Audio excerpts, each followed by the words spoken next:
ভাবে পালন করে তাহলে ওই সন্তানের উপর মা বাবার দায়িত্ব স্বাভাবিক শেষ হয়ে যায়। কিন্তু যখন কোনো সন্তান 7 বছর বয়সের হয়ে যায়, আল্লাহর নবী বলেন, ও মা বাবারা, তোমরা তোমাদের সন্তানদেরকে নামাজের জন্য বলো, বারবার নামাজের জন্য বলো। কিন্তু বর্তমানের মা বাবারা সন্তানকে নামাজের কথা বলবে দূরের কথা, এরা নিজেরাই নামাজ পড়ে না। কথা কন্যা ঠিক কিনা বাবারা? হ্যাঁ মা বোনেরা, যে সন্তান বেনামাজি এই সন্তান তোমারে ধমক দিবে, গালিগালাজ করবে, এটাই কথা। যে সন্তান বেনামাজি এই সন্তান তোমারে ভাত দিবে না, এটাই ফাইনাল কথা। যে সন্তান বেনামাজি এই সন্তান তোমারে ঘরে জায়গা দিবে না, এটাই ফাইনাল কথা। যে সন্তান বেনামাজি এটা বাজে কথা বলবে, কুচ্চারটনা করবে, এটাই হলো ফাইনাল কথা। আল্লাহর নবী বলেন, যখন কোনো সন্তান কোরআন পড়তে জানে না, ওই সন্তান মা বাবার উপর অসদাচরণ করবে, এটাই ফাইনাল কথা। এই উম্মত, যখন কোন সন্তানের বয়স 10 বছর হয়ে যায়, যদি সন্তান নামাজ না আদায় করে, মা বাবা যেন সন্তানকে নামাজের জন্য প্রহার করে, নামাজের জন্য আঘাত করে, এটা হলো মা বাবার দায়িত্ব। সন্তানের উপর মা বাবার দায়িত্ব হলো সন্তানকে নৈতিকতা শিক্ষা দেওয়া। আর এখনকার মা বাবারা সন্তানকে নৈতিকতা শিক্ষা দিবে দূরের কথা, বাপে মায়ের সন্তানের সামনে অমুকের জি বলে গালি দেয়, মা সন্তানের সামনে বাপরে গোলামের ফুট বলে গালি দেয়। আপনারা বলেন, এমন অসামাজিকতা সমাজে আছে না? নাই। এরা আছে বলতে এখন ভয় পাইতেছে, কারণ এরা নিজেরাই স্ত্রীকে সন্তানের সামনে গালি দেয়। দেন না? অবশ্যই দেওয়া হয়। যদি বলেন না হুজুর এই শঙ্করাদহে নাই, আমি বলবো 100%-এ 70% পরিবারে সন্তানের সামনে মা বাবাকে, বাবা স্ত্রীকে ডাইরেক্ট গালিগালাজ করে। আপনারা বলেন এমন অবস্থা আছে কিনা? যদি এগুলো আজকের ওয়াজের পরেও হয়, মনে করবেন এমন ওয়াজ একটা না 100টা করলেও কোনো লাভ হবে না। কারণ ওয়াজ শুনেন আর শোনার পর আমল করেন না। খোদা কি কসম করে বলি, আল্লাহর দরবারে জবাবদিহিতা করা লাগবে। আপনারা যারা ওয়াজ শোনার পর আমল করেন না, আপনাদের কানগুলাকে গরম সিসারে ঢালাই করে দেওয়া হবে, আপনাদের কানে গলাইয়া দিয়া, আর বলবে, এই আল্লাহর বান্দারা ওয়াজ শুনছো ঠিক, কিন্তু আমলে জিন্দেগিতে বাস্তবায়ন করেন নাই। আল্লাহ আমাদেরকে বোঝার তৌফিক দান করেন। সবাই পড়েন আমিন। সবাই দরুদ শরীফ পড়েন, আল্লাহুম্মা সাল্লি আলা দেনা মুহাম্মাদ নাবি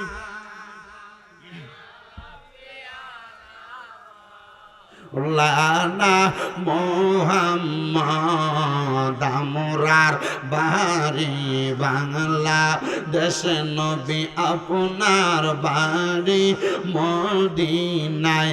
হায়রে মন সাই ও রিয়া যাইতে, ওই যে সোনার মদিনায়। আল্লাহুম্মা সাল্লি জোরে দেনা মুহাম্মদ নাবিয়ানা শাফি নামা। আমার এই শঙ্করাদহ এলাকার বাবা শুনেন মনোযোগ দিয়া, যদি কোনো মা বাবা এই 7টা দায়িত্ব পালন করতে পারে, তাহলে ওই মা বাবা আল্লাহর দরবার কাঠগড়া থেকে বেঁচে যাবে। তাহলে 1 নাম্বার, ওই সন্তানের কানে আযান দিবা, মাথার চুল কামাইবা, আর সন্তানের নাম রাখবা। সামর্থ্যবান হলে আকিকা দিবা, আর যদি সম্ভব হয় সন্তান প্রাপ্তবয়স্ক হয় কোরআন শিখাইবা। 6 নাম্বার, সন্তানটাকে নামাজের কথা বলবা, নামাজ পড়াইবা। 7 নাম্বার, সন্তানটার নৈতিকতা শিক্ষা গ্রহণ করাইবা। এই 7টা কাজ যদি কোনো মা বাবা করতে পারে, আল্লাহ তাআলার দরবারে মা বাবা বেঁচে যাবে। কিন্তু অনেক সন্তান বলবে, হুজুর আমার মা বাবা আমারে কোরআন শিক্ষা দেয় নাই। আল্লাহর নবী আরেকটা হাদিসে মুবারাকার মধ্যে বলেছেন, যদি কোনো মা বাবা তার সন্তানকে কোরআন না শিক্ষা গ্রহণ করায়, কাল হাসরের ময়দানে ওই সন্তানকে বলা হবে, সন্তান আল্লাহর কোরআনুল কারীম শিক্ষা গ্রহণ করেছ, তাহলে তুমি তোমার জবান দ্বারা কোরআন তেলাওয়াত করো। সন্তান বলবে, আমার মা আমার আব্বা জান আমারে কোরআন তেলাওয়াত শিক্ষা দেয় নাই, তখন ডাইরেক্ট আমি আমার মা বাবারে দোষারোপ করে দিব, আপনি আপনার মা বাবারে দোষ দিয়ে দিবেন। ওই সন্তানের মা বাপকে ডাকা হবে, ফেরেশতারা বলবে কই গো শামীম রাজার আম্মা আব্বা, কই গো আব্দুর রহমানের আম্মা আব্বা, কই গো অমুকের আম্মা আব্বার সামনে আসো। তখন সন্তানের মা বাপকে প্রশ্ন করা হবে তোমরা কি তোমাদের সন্তানকে কোরআন শিক্ষা দেও নাই? তখন বলা হবে না, কোরআন শিক্ষা দেই নাই, আমরা দুনিয়ার ব্যস্ততায় থাইকা, বাবা বলবে বিদেশ থাইকা, ঢাকা শহর থাইকা আমি কাজকর্ম করতে দেয়, কৃষিকাজ করতে দেয়া আমার সন্তানদের আমি কোরআন শিখাইতে পারি নাই। মা বলবে সংসারের ব্যস্ততায় থাইকা আমি মা সন্তানকে কোরআন শিখাইতে পারি নাই। ওই সময় একটা সন্তানের বাবা এবং মাকে ফুলসেরাতের এই পারে হাতগুলা দিয়া ওই পারে পাগুলা দিয়া লম্বা লম্বি করে শোয়া দেওয়া হবে। সন্তানকে বলা হবে এই সন্তান তুমি তোমার আম্মা তুমি তোমার আব্বার বুকের মধ্যে পাড়া দিয়া ফুলসেরাত পার হও। যেই ফুতে যেই জিয়ে গায়ের মধ্যে একবার পাও লাগলে 10 বার সালাম করে, ওই সন্তান কাল ময়দানে মাশরে আপনি বাবার বুকের মধ্যে ফাড়া দিয়া ফুলসেরাতরা পার হইব। এত কষ্ট কেমনে সহ্য করবার শঙ্কর দহের মানুষ? একবার চিন্তা করে দেখো, সন্তান যদি তোমার বুকে পাড়া দেয় তোমার কলিজা ফেটে যাবে। সন্তান যদি তোমার বুকে পাড়া দেয় গো মা, তোমার কলিজাটা ফেটে যাবে। এই জন্য আমি সবার কাছে আবদার জানাই, সন্তানটারে কমপক্ষে আল্লাহর কোরআনটা শিখায়া, যে সন্তান কোরআন পড়তে পারে গো ওই সন্তান কোনোদিন মা বাপরে আঘাত দেয় না, মা বাপরে কষ্ট দেয় না। আর যদি সামর্থ্যবান না হন, আকিকা না দিতে পারেন, আল্লাহর নবী কয় যখন তোমরা সামর্থ্যবান হয়ে যাইবা একটা সন্তানের জন্য বাবা মা আকিকা প্রদান করবা। নবী আমার বলে আমি নবী নিজে আমার কলিজার টুকরা হাসানের জন্য, ইমাম হাসান রাদিয়াল্লাহু তাআলা আনহুর জন্য আকিকা প্রদান করাইছি। প্রিয় মুসলমান, আপনারা আকিকা প্রদান করাইবেন। আকিকা দিলে সন্তানের রোগবালা মুসিবত চলে যায়, আকিকা দিলে সন্তানের ভিতর থেকে খারাপিয়ত চলে যায়। আপনারা বলেন আমাদেরকে মা বাবা হিসেবে দায়িত্বগুলা মানার দরকার আছে না নাই? এই দায়িত্ব পালন করার পরেও যদি দেখেন কোন সন্তান বাধ্যগত না, কোন সন্তান অবাধ্য হয়ে গেছে, আপনি আল্লাহর কাছে কোনো জবাবদিহিতা করা লাগবে না। আসেন আমি আপনাদের কাছে ধারাবাহিক আমার আলোচনাটা শোনাই। যেহেতু আজকের মাহফিলের সভাপতি একজন সৈয়দ জাদা, ওই সৈয়দ জাদাদের বংশ ধারাবাহিকতায় ইরাকের জমিনে বসবাস করতেন সৈয়দ মুহাম্মদ আলুসি রহমতুল্লাহ আলাই। সৈয়দ মুহাম্মদ আলুসি রহমতুল্লাহ আলাই বলে আমি আমার উস্তাদের কাছ থেকে একটা ঘটনা বর্ণনা শুনেছি। আমি মানুষের ধারাবাহিক বর্ণনা থেকে শিক্ষা গ্রহণ করার জন্য আমি সৈয়দ মোহাম্মদ আলুসি তোমাদেরকে ঘটনাটা শোনাই। উনি ওনার ছাত্রদেরকে সামনে নিয়ে ঘটনা বলতে লাগলেন। হযরতে সৈয়দ মোহাম্মদ আলুসি বলেন আমার উস্তাদ উনি বলেছেন উনি একদিন আসরের নামাজ আদায় করে ওনার মসজিদের মধ্যে উনি বসে বসে তাসবিহ গুনতেছেন। তাসবিহ চিনেন তো? এ তসবি কয়দিনে হাতে লইছে নিজে জানে না, তাসবি পরেও না। অনেকে দেখবেন যে সমাজে ফতুয়া ডাইরেক্ট ফতুয়াবাজি করে, দানা গইনা তাসবি পড়তে হবে কেন, আল্লাহর নামে কেন এত হিসাব, এবার কল বুঝে না। আল্লাহর নাম দানা গইনা তাসবি পড়া পড়া পড়লে এক কানা 100 বার পড়ছে, একবার ঘুরে আসলে তার ভিতরে এটা দেমাগে থাকবে। কিন্তু আপনি যদি এই গইনা না পড়া অল্প অল্প পড়েন, আপনি কয়বার পড়ছেন আপনার এটা হিসাবে থাকবে না। এই জন্য বুজুর্গানে দিনরা তাসবির প্রচলন করে দিয়ে গেছে। মানুষ তাসবি ধরেন যে খেজুরের বিচি দিয়া বিভিন্ন কালারিং পাথর দিয়া তাসবি বানায় এটা ব্যবহার করে। সমাজে ফতুয়াবাজির অভাব নাই, বহুত ফতুয়াবাজি। এই ফতুয়াবাজিতে কান দিলে দেখবেন আপনার ইমানও গেছে, আমলও গেছে। ফতুয়াবাজিতে কান না দিয়া আমাদের বুজুর্গানে দিন আউলিয়া কেরাম আমাদেরকে যেভাবে ইসলাম শিখে গেছে আমরা সেই ইসলাম মানবো। কথা কোন ঠিক কিনা? নতুন কইরা বিদেশ থেকে আইয়া নতুন একটা সাদা পাঞ্জাবি লাগাইয়া মাথার ভিতরে লাল একটা রুমাল লাগাই দিয়া কত সুন্দর আয়া কয় তোরা কি লেগে আল্লাহর ওলির দরবারে যাস, কি লেগে তোরা এত জিকির আজকার করস, ইতার দরকার নাই রে, দরকার নাই, ইতা বাদ দি, ইতা ছাইরা দে।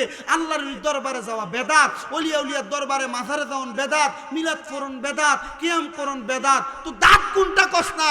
বলে না ইতা করিস না, ইতা করলে শিরিক হইব আর বেদাত হইব। তো আরে যদি জিগায় তো তুই পাইলি কই? কয় আমার শায়েকে কইছে। তো তুই কইলি ফিট ধরা বেদাত, আবার কইলি তোর শায়েকে কইছে আরে বেটা পীর যাই বেটা শায়েক তুই বেটা কথা কই না ঠিক কি না পীর যাই বেটা শায়েক তুই বেডই তো তুমি আমার বললা পীর ধরতাম না আবার তুমি ধরলা তুমি কইলা মিলাদ কিয়াম করতাম না আবার তোমার শায়েক আলী তুমি দাঁড়াই আরে সম্মান জানাও এটা শয়তানি আল্লাহর ওলিগণ আউলিয়া কেরামগণ আমাদেরকে যেই ধারাবাহিকতা শিখাইছে এটাই ইসলামের পথ কথা কোন ঠিক কি না চলছে ধর্ম নিয়া পারাবারি আগুনিমা নেরবাজারে থাইকো হুশি ইয়ারে মুমিন থাইকো হুশিয়ারে চলছে ধর্ম নিয়া পারাবারি আগুনিমা নেরবাজারে থাইকো হুশি ইয়ারে মুমিন থাইকো হুশিয়ারে নবীর তাজিম মিলাদ কিয়াম আহলে বয়াতের সম্মান করিতে আউলিয়ার সন্ধান বলছেন পরমারে নবীর তাজিম মিলাদ কিয়াম আহলে বায়াতের সম্মান করিতে আউলিয়ার সন্ধান বলছেন পরমারে ওরে এসব কথা শুনলে তাদের মাথায় বাড়ি পড়ে শয়তান যেমন বেজার ছিল আদম সেজদা করিবারে থাইকো হুশি ইয়ারে মুমিন থাইকো হুশিয়ারে চলছে ধর্ম নিয়ে বাড়াবাড়ি আগুনিমা নেরবাজারে থাইকো হুশি ইয়ারে মুমিন থাইকো হুশিয়ারে উম্মত হবে ৭৩ দল ৭২ দল যাইবে রে তল বলিয়াছেন নবী দনে দেখ না হাদিস করে ওরে বর্তমানে বাতিল ফেরকা বিশ্ব গেছে বরে যুক্তি তর্কে সরল মনা লোকের ঈমান চুরি করে থাইকো হুশি ইয়ারে মুমিন থাইকো হুশিয়ারে চলছে ধর্ম নিয়া বাড়াবাড়ি আগুনিমা নেরবাজারে থাইকো হুশি ইয়ারে মুমিন থাইকো হুশিয়ারে আপনারা বলেন লোকে হাজারবার আউলিয়া কেরামের বিরোধিতা করবে আহলে বাইতে রাসূলের বিরোধিতা করবে তাদের কথা শুই না ওলিদের পথ কি ধরবেন না ছাড়বেন কথা কন না ধরবেন না ছাড়বেন আউলিয়া কেরামের পথটা সঠিক পথ তবে আমরার কিছু দোষ আছে ভাই সাহেব আমরার দোষটা হইলো ১ নাম্বার আমরা অলির দরবারে যাই ঠিক আমরা অলির দরবারে নাম থাকে উরুস মুবারক বেটটি নেন্না গান বাজনা করে ইডার অলির দরবার কোন আপনারা জিনা এই দরবারের খাদেম জিডি আছে ইডিরে যদি নামায়া ফাতলা করে জিংলা বেদ দিয়ে বাড়ি দিয়ে জিগাইতো যে তুই কোন জায়গায় পাইলি অলির দরবারের উরুসের নাম দিয়ে বেড়ি দিয়ে গান কইতি একই লইলে এটা শরীয়ত না এটা তরিকত এটা তোমরা বুঝা না এটা জিগাইবা যে তরিকত দিয়া তরিকতের নাম দিয়া উরির দরবারের নাম দিয়া উরুসের নাম দিয়া বেড়ি দিয়ে গান করেন এটা কোন জাতের তরিকত তুই যদি দেখাইতি না পারো লুঙ্গি উড়ে বাইরে বেইটারে এখন আপনি কইতাছেন না হুজুর এটাই তো হক্কানি অলি কারণ আমরার ওয়াজের মাঠের ভিতরে অলির দরবারে উরুস মুবারকে বেড়ি দিয়ে গান না হইলে এরা ওয়াজে আর উরুস মুবারকে মানুষ হয় না কথা কন না কি লাগা আপনি ঠিক কইলেও ঠিক না কইলেও ঠিক তবে ভাই সাহেব আমরার দ্বারা উরুস মুবারকের নাম দিয়া বেড়ি দিয়া গান করে উরুস মুবারকের নাম দিয়া যারা এমন নাচানাচির আড্ডা জমায় এরা হক্কানি পীরের দরবার কখনো বলতে পারবে না এরা মুখে হক্কানি বলতে পারবে খুদার কসম এটা শয়তানের আকরা বলে হুজুর কি বলেন বলে হ্যাঁ আউলিয়া সত্য ওলি সত্য যারা এমন উরুস মুবারকের নাম দিয়ে বেড়ি দিয়া গান করে এটা শয়তানের আকরা আরেকটা কই হুজুর ডাইরেক্টলি তো বলা যায় না আমাদের এলাকায় আরো অনেক আছে যারা মুহররম মাস আগমন করলে নামাজ 1 ওয়াক্ত পড়ে না কিন্তু ফাঁক পাঞ্জাতনের নামে মাতম করতে করতে বুক ফাড়ায় মুখ ফাড়ায় আব্বাজি মাতম করো তো নামাজ যে পড়ো না এটা জবাব দিবা কইতে বলে হুজুর আহলে বায়াত ফাঁক পাঞ্জাতন সবই ঠিক আছে মাতম করি এটাও ঠিক আছে হুজুর নামাজ ফাইলেন কই আরে বেটা আহলে বায়াত ফাঁক পাঞ্জাতনের যে মোহাব্বত করো আহলে বায়াত ফাঁক পাঞ্জাতনের যে সদস্য নবীর নাতি ইমাম হুসাইন যে কারবালায় শহীদ হয়ে গেল শহীদ হওয়ার আগ মুহূর্তে তো 2 রাকাত নামাজ পড়ছে তো তুই যে নামাজ না পড়া মাতম করো এটা জায়েজ না কারণ এটা করে তুমি আহলে বায়াতকে বিতর্কিত করতেছো সমাজের কাছে বিভ্রান্ত করছো আহলে বায়াতের প্রতি যদি সম্মান করতে হয় নামাজ পড়ে স্মরণ করো আমাদের কুমিল্লা শাহপুর দরবার শরীফের আলা হযরত পীর সাহেব হুজুর বলছে কারবালার কুরবানি স্মরণ করো প্রাণ ভরে সকলে নামাজ পড়ো হ্যাঁ নামাজ না পড়ে মাতম করে কথা কন্যা কে রে আপনি ঠিক কইলেও ঠিক, না কইলেও ঠিক। বলে হুজুর আপনি তার বিরোধিতা করেন, আপনি কি আহলে বায়াতের দুশমন? খুদার কসম, আহলে বায়াতের দুশমনের সাথে আমার কোনো সম্পর্ক নাই।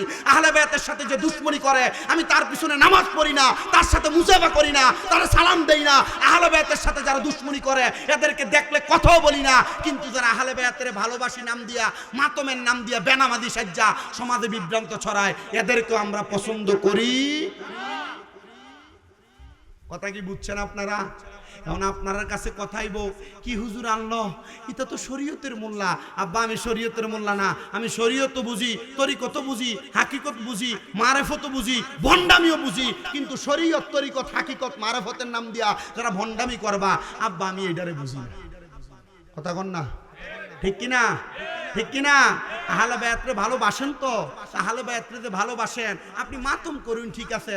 আহলে বায়াতরে শাহাদাত বরণ করানোর সময় আহলে বায়াতরে যে ফানি দেয় নাই, ওই ফানি না খেয়ে তো থাও না। আহলে বায়াতরে স্মরণ করো, রোজা রাখো। আহলে বায়াতরে স্মরণ করো, রোজা রাখো। আহলে বায়াতরে স্মরণ করে এদেরকে মহব্বত করে নামাজ পড়ো। এটা করতে তো তোমার রাজি নাই। বলে না হুজুর, এটা করি আর কি, রঙ্গে আর ঢঙ্গে। আরে বাবা, রং ঢং দিয়ে ইসলাম চলে না। ইসলাম চলে শরীয়তের মাপকাঠি দিয়া। শরীয়তের মাপকাঠি ভঙ্গ কইরা তরিকত নিয়া লাফাইবা, আল্লাহর নবী বলেন এটা জায়েজ হবে না। তরিকতের নাম দিয়া শরীয়ত ভঙ্গ করবা, আল্লাহর নবীকে এটা জায়েজ হবে না। শরীয়তের মাপকাঠি ঠিক রেখা তরিকতের উপর ধারাবাহিকতা রক্ষা কইরা যেই ব্যক্তি হাকিকত বুঝবে, ওই ব্যক্তি মারেফতের সাগরে ডুব দিবে। তখন তার জগৎ হবে দুইটা, একটা ফানাফিল্লা, একটা বাকাবিল্লা। ফানাফিল্লার জগৎ যেই ব্যক্তি অতিক্রম করতে পারে, সে ফানাফির শায়েক অর্জন যে করতে পারে, ওই ব্যক্তি ফানাফির রসুল পর্যন্ত পৌঁছায়। ফানাফির রসুল পর্যন্ত যে পৌঁছায়, ওই ব্যক্তি বাকাবিল্লার জগতে পৌঁছায়। বাকাবিল্লার জগতে যেই ব্যক্তি পৌঁছাইতে পারে, ওই ব্যক্তি আল্লাহর সাথে ডাইরেক্ট কথা বলে। তো তুমি তরিকতের নাম দিয়া কোন পর্যায়ে পৌঁছাইছো আমার সামনে দাঁড়ায় একবার কইও, তখন বুঝলাম তুমি তরিকতওয়ালা। আর যদি না কইতে আরো, তার মানে বুঝবো তুমি তরিকতের নাম দিয়া তরিকতের বদনাম করার জন্য বাতিল ফেরকার এজেন্ডা বাস্তবায়ন করছো। ডান হাত তুলে বলেন ঠিক না বেঠিক? তরিকতের একটা ধারাবাহিকতা আছে, তরিকতের একটা দরজা আছে, হুজুর আছে না? তরিকতের একটা মাকাম আছে। এখন এজে তরিকত তরিকত কয়ে চিল্লায়, এর জিজ্ঞাসা তুমি তরিকতের কোন মাকামে আসো? কথা কয় না। এজে তরিকত কয়ে কয়ে চিল্লায়, এর জিজ্ঞাসা তুমি তরিকতের কোন মাকামে আসো? তরিকতের দুই মাকাম। কোন কয় মাকাম? এত আসতে কইলেন, আর জোরে কোন না। আপনাদের যে কথা, আলহামদুলিল্লাহ, আমার আপনাদের দোয়ায় কুমিল্লা তো অনেকগুলো মাদ্রাসা। আমার নুরানি লেভেল, নুরানি শ্রেণীর যে ছোট মাদ্রাসার পোলাপানগুলো আছে, এরারে প্রশ্ন করলে আপনাদের থেকে 10 গুণ বেশি জোর আওয়াজ দিব। বলে হুজুর কিতা কইন? এরা আওয়াজ দিব। কারণ আপনারা মাঝে মাঝে দেখবেন সোশ্যাল মিডিয়ায় আমি ছোটো ছোটো বাচ্চারারে কাঁঠাল কাইটা খাওয়াই, আম কাইটা খাওয়াই, কলা কাইটা খাওয়াই, বিস্কিট চানাচুরি এগুলা খাওয়াই। আমারে ফোলাফাইনের মা বাপ ফোন দিয়ে হুজুর আপনি যে এত আদর করেন আমার কাছে ভালোই লাগে। আমি কইলাম আমি তা আদর যে করি, আমি তো আমার দুনিয়া পাওয়ার আশাই করি না, আমি আদরটা করি আল্লাহর নবী জন আমারে কয় যে তলিবুল ইলম যারা এদের মাথায় হাত বুলিয়ে দিলে, এতিম যারা এদের মাথায় হাত বুলিয়ে দিলে মাথার চুলের সমপরিমাণ সওয়াব পাওয়া যায়। আমি আল্লাহকে আদর করি। হুজুর আপনি সালাক আসুন। আমি কই আপনিও সালাক, কিন্তু আপনি হাত বুলেন না, এতিমদারে দেন না, মাদ্রাসার ছাত্ররা খাওয়াইন না, হুজুরদারে দিতে ভালোই আপনার হিসাব শুরু হয়ে যাবে। ঠিক কিনা? আমি এরপর এটা কইছি। তা আপনাদের কাছে যে কথাটা, আপনাদের আওয়াজের নমুনাটা বেশি ভালো না। আমি ওয়াজ করি অল্প বাবা, এই যে এতক্ষণ পর্যন্ত কথা বললাম, আমি জানি আপনারা ওয়াজ মাহফিল বেশি শোনেন, কিন্তু এই কথাগুলো যে বলছি, এই কথাগুলো যদি আপনি আমলে বাস্তবায়ন না করেন, লাভ হইব নি ভাই সাহেব? কোনো লাভ হবে না। পিসাব হুজুরে জিজ্ঞাসা, হুজুর আপনি কি শেষ পর্যন্ত বসবেন? আমার কাছে কেমন জানি লাগে পিসাব মানুষ এতক্ষণ বসে কথা বলা। তো আমি বেশিক্ষণ সময় কষ্ট দিব না আপনাদেরকে। আমি আপনাদেরকে একটা প্রশ্ন করছি। আমার ওয়াজ কিন্তু হযরতে সৈয়দ আহমদ আলুসি রহমতুল্লাহ এর ঘটনাটা মনে আছে না? ওই ঘটনা থেকে আমি কথা বলবো। তার আগে আপনাদেরকে বলছি তরিকতের মাকাম কয়টা? এখন আসতে গেছি। আরে বলেন না, তরিকতের মাকাম কয়টা? ফান্দৌকের মুরিদ কোন জায়গার মুরিদ? হোসনাবে টুপি আছে তো বোধহয়। কোন জায়গার মুরিদ? মুরিদ হইছো না? মুরিদ না হইছো তো এটা জীবন শেষ। মরে গেলে তো আল্লাহর কাছে কোনো লাইসেন্স দেখাই তার না। ব্যবসা করলে লাইসেন্স লাগেনি? কথা কই না কেরে লাগেনি? ব্যবসা করলে যেমন লাইসেন্স লাগে, একটা মুসলমান মারা যাওয়ার পরে তারও একটা লাইসেন্স আছে। আমরা লাইসেন্স হইলে আমরা ফিসাবরা মারহাবা করব। আমরা লাইসেন্স কেডা? ফিসাবরা। এই যে আমরা মুড়ি দিয়ে গেছি গা, যারা মুড়ি দিছো না আবার লাইসেন্সটা তাড়াতাড়ি করে লও, দেখবা কামে লাগবো। আমি এটারে শরীয়ত তরিকতের ভাষায় না কইয়া আধুনিক ভাষায় লাইসেন্স বলছি আর কি। একটু মহাব্বত আল্লাহ কবুল করুক। জোরে কোন তাহলে তরিকতের মাকাম কয়টা? 1 নাম্বার বলেন, 1 নাম্বার ফানাফিল্লাহ, বলেন ফানাফিল্লাহ। 2 নাম্বার বাকাবিল্লাহ, এ ফানাফিল্লা নিয়ে আগে কথা বলি, বাকাবিল্লা পরে আসবে। কারণ এই বাকাবিল্লার জগতে যদি পৌঁছান, আপনার দুনিয়া ভাল লাগবে না, টাকা ভাল লাগবে না, বউ ভাল লাগবে না, সন্তান ভাল লাগবে না, বন্ধু ভাল লাগবে না, জামা কাপড় কোনো কিছুই ভাল লাগবে না।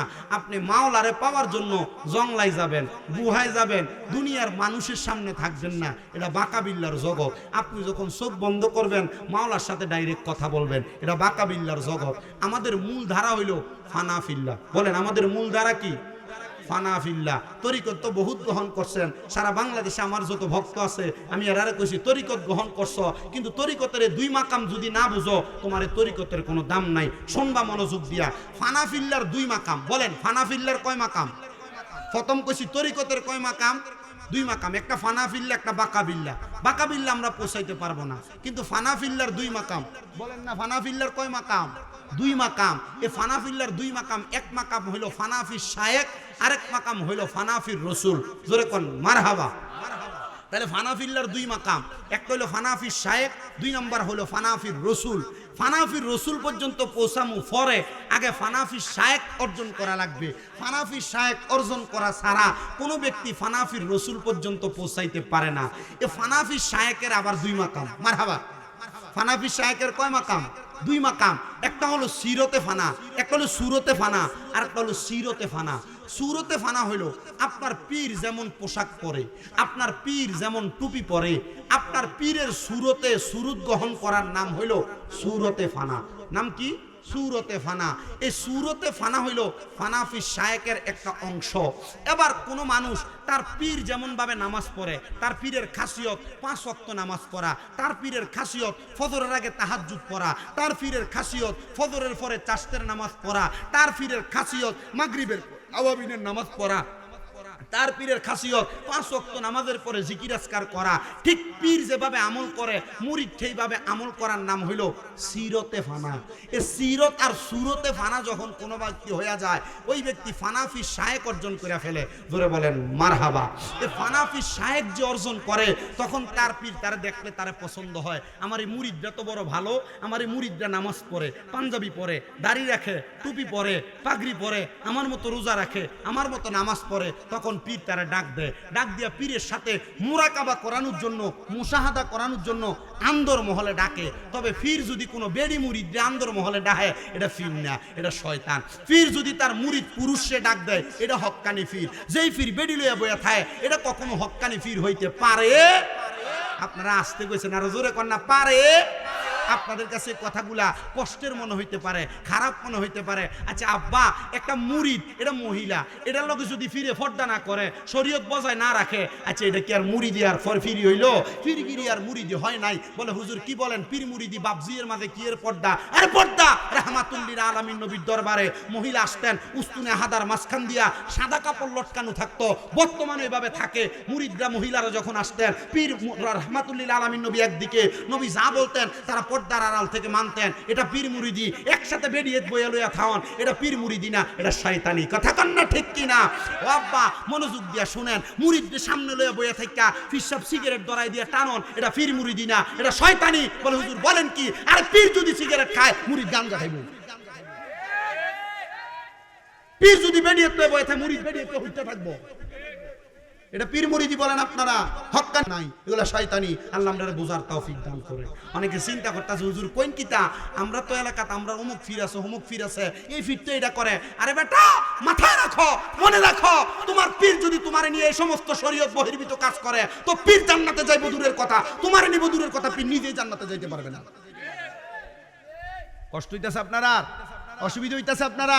বুঝলে অনেকের হিসাবের গায়ে পড়বে, আব্বা এমন পীর কেউ ধরলে তালাক দাও, কারণ এই পীর তোমারে নিয়ে যাইতে পারবে না, নিজেই তো যাইতে পারবে না, নিজে আপনারা নিবে কিভাবে? কথা কন না ঠিক কিনা?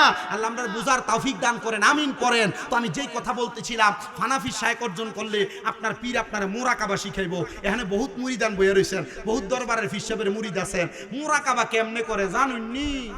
বলে হুজুর আমার পিসাবের লগে তো আমি কোনোদিন বইছিই না, পিসাবের দরবারে যাই শুধু খিচুড়িটা বিরিয়ানিটা গরুটা জব করলে কেল্লা ডানবার লেগা। জি না, এটার মুরিদি কয় না। পিসাবের সাথে কোন সময় বছরে একবার, মাসে একবার, সপ্তাহে একবার হুজুর কেবলার খানকায় একাকিত্বে মুরাকাবা মুশাহাদার নিয়ম শিক্ষা, আল্লাহ পাওয়ার তালাশ করা, আল্লাহকে তালাশ করা, রসুলকে তালাশ করার সিস্টেম তারে মুরাকাবা বলে। নীরবে নির্বিঘ্নে ধ্যান করাকে মুরাকাবা বলে। তুমি তো এটা এখনো শিখো নাই। তখন ওই ব্যক্তি যখন পীরের কাছে মুরাকাবা শিখে, ওই মুরাকাবার মাধ্যমে সেই ব্যক্তি পীরের সুরতে রাসূলকে দেখতে পায়। মারহাবা কন না জোরে মারহাবা কন। এর রাসূলকে যেই ব্যক্তি দেখে ওই ব্যক্তি ফানাফির রসুল পর্যন্ত পৌঁছায়। এ ফানাফির রসুল পর্যন্ত কেউ যদি পৌঁছায়, এ ফানাফির রসুল তাকে বাকাবিল্লার জগতে নিয়ে যায়। আরে বাকাবিল্লার জগতে যাইতে পারলে আপনি কামেলে মুকাম্মেল হবেন। কিন্তু এমন বহুত ফিসাবের নামের আগে হুজুর কামেল লেখা রাখে, মুকাম্মেল লেখা রাখে, সব লেখে, কিন্তু কামেলের ক এখন অর্জন করতে পারে নাই। আব্বাজি এই জন্য গৌসে পাক বড় পীর আব্দুল কাদের জিলানী কইছে ফিসাবরার কাতার হইবে 11টা। ফিসাবরার কাতার কয়টা? 11টা কাতার হইব। বলে হুজুর ফিট তো ফির ওই ফিসাবরার আবার কাতার কিতা? আল্লাহর নবীজির হক্কানি রাব্বানি গৌস মহিউদ্দিন আব্দুল কাদের জিলানী আল গিলানী রাদিয়াল্লাহু তাআলা আনহু বলে পীরের ভিতরে 11 কাতার, এর ভিতরে 10 কাতার পীর জাহান্নামী মুরিদ লইয়া একসাথে যাবে, 1 কাতার পীর জান্নাতে যাবে। মারহাবা। ও আল্লাহ, ও তার মানে পীর মুরিদি করলো জান্নাত পাওয়া নিশ্চিত না। কষ্ট হইতেছে আপনারা? অসুবিধা হইতেছে? এবারে তুই ইশারা দেয়, ও বেটা ইশারা দিল তো আমি ওয়াজ ভুললে তো মুগা ধরামু আপনি জানি কিতা জানি কই না মারে। এবারে ইশারা দেয়, এটা ঠিক আছে, ওই ইটা কথা ঠিক আছে, ওই আমার এটাই ঠিক, আপনার এটা ভালো লাগলো ঠিক, না লাগলো ঠিক, কথা কই না। অনেকে চিন্তা করবো আমরা এলাকার বহুত ফিসাবরার বাজার নষ্ট হয়ে দেবো হুজুর এ ওয়াজে হইবনি। অনেকে জানে হুজুর ঠিক হইব, অনেকের ভিড়ের গায়ে ভরতাছে, বললে আমার কি হইব? আমার কথা আপনাকে শরীয়তের বহির্ভূত কাজগুলাকে থেকে দূরে রাখা, শরীয়তের অন্তর্ভুক্ত কাজ আপনাকে রাখা। বলু তো শরীয়ত শরীয়ত করলে হইব, তরিকত মারফত আছে না, শরীয়ত নামাই না তরিকত জেলে লাফায়, এটা বন্ধ। এটা কি হ্যাঁ কয় না তো, এটা কি বন্ধ। আমার কি আপনার কাছে ওহাবি মন হইতেছে? আমি গরম শুননি, আমার দেখলেই বুঝে মানছি শুননি, ওহাবির আমার দেখলেই বুঝে বেদাতি। তো আমার কত হইলো আপনি আমার জলদি কোন সুন্নি কোন জিতা কোন এটা আপনার বিষয়, কিন্তু আমার কত হইলো আপনি হক পথে থাকেন। আমি চাই না বাংলাদেশের একটা মুসলমান জাহান্নামে যাক। আমার কথায় 10টা ভুল হবে, 100টা ভুল হইব, ভুলের উপর আমি দাঁড়ায় থাকতাম না। ভুলটার থেকে আমি সইরাইসা হকের পথে আমি বারবার আসবো, বারবার কথা বলবো, ভুল কথার জন্য বারবার ক্ষমা চাইবো, কিন্তু আমার মুসলমান রে জান্নাতের রাস্তা ইহদিনাস সিরাতাল মুস্তাকিম দেখাবো। ঠিক কিনা বলে? আরো জোরে বলেন ঠিক কিনা? তো গৌসে পাক আব্দুল কাদের জিলানী কয় ফিরের কাতার কয়টা? আসতে কইলেন কয়টা? 11টার ভিতরে জাহান্নামে যাইব কয়টা? 10টা। জান্নাতে যাইব কয়টা? একটা। এক ফিরে যদি মুরিদ লিয়ে জান্নাতে যায়, কিন্তু বাহি 10 ফির, এই 10 ফিরের মুরিদের কি অবস্থা হইব? নিজেও ডুববো, মুরিদেরও ডুবাইব। আমি এক দরবারে যাই এই ওয়াজ করার পরে হুজুর পিসাবে কই তুই জিতা ওয়াজ করছস রে, তোর এই ওয়াজে তো আমার মুরিদ নষ্ট হয়ে দেবো গা। আমি কই পিসাব আপনার মুরিদ যদি নষ্ট হয়ে দেবো গা, আমি ওয়াজ তো শুধু মুরিদের লেগে করছি না, পিসাবের লেগেও করছি। আপনার দরবারে তো দেখলাম যে আপনার বহুত খলিফা আছে যারা এই পীরের মানদণ্ডের ভিতরে নাই। হ ঠিক ওই কইছ, ইতারে তো ঠিক করা যায় না। আমি কই ঠিক যদি না করা যায় আপনি তারে খেলাফত দিলেন কি লেগা? ঠিক যদি নাই করা যায় খেলাফত দিলেন কেন? উপযুক্ত ব্যক্তিকে খেলাফত দেন, এ কামেল হয় নাই, এর আপনি কেন খেলাফত দিয়ে দিলেন? ফিরের অভাব নাই, ছোট বড় সব দিন নামের আগে খালি ফিল। কথা কন না ঠিক কিনা? আল্লাহ আমরারে বুঝার তৌফিক দান করেন, আমিন পড়েন। গৌসে পাক আব্দুল কাদের জিলানী একটা শব্দ ব্যবহার করেছেন ওনার এক মুরিদের ব্যাপারে। উনি বলেন মুরিদি লা তাখাফ, আমার মুরিদের কোনো ভয় নাই। এখন গাউসে পাকের কাদিরিয়া তরিকা যারা মুরিদ হয় এরা সবাই কয় আমরা তো আব্দুল কাদের জিলানী তরিকার মুরিদ, আমরা তো কোনো ডরও নেই। আরে গাউসে পাক সব মুরিদের ব্যাপারে কথা কইছে না। তুমি গাউসে পাকের কাদিরিয়া তরিকার মুরিদ, তুমি খাও সুদ। তুমি কাদিরিয়া তরিকার মুরিদ, তুমি রাস্তা দিয়ে আড়ো, তোমার লগে দিয়ে গেলে বিড়ির গন্ধে থাউন যায় না। তুমি কাদিরিয়া তরিকার মুরিদ দাবি করো, তুমি বাড়িতে দিয়ে লুঙ্গি তুলে বেড়ির গালাগালি করো, পদাপতি করো। তুমি গাউসে পাকের কাদিরিয়া তরিকার মুরিদ দাবি করো, ক্ষেতের লাইল কাটতে কাটতে একটা লাইলের 1 বিঘা বানাইছো। তুমি গাউসে পাকের কাদিরিয়া তরিকার তরিকতের মুরিদ দাবি করো, তুমি রাস্তা দিয়ে গেলে মানুষ তোমার দেখলো টিটকারি মারে, কারণ তোমার সোলা চরিত্র ভালো না, খাসিয়ত ভালো না। কথা কোন ঠিক কিনা? তো গাউসে পাক কি এই মুরিদের ব্যাপারে কইছে মুরিদি লা তাকাফ, আমার মুরিদের কোনো ভয় নাই? আরে না, গাউসে পাক ওই মুরিদের ব্যাপারে বলছে যেই মুরিদ আল্লাহর দরবারে এক ওয়াক্ত নামাজ কাজা হওয়ার কারণে কানে ধরে দাঁড়ায় ছিল, ওই মুরিদের ব্যাপারে বলছে। হ্যাঁ মুরিদ আর গাউসে পাকের মুরিদ ও মুরিদ, দুই মুরিদ কি একরকম হইল? কথা কন একরকম হইল?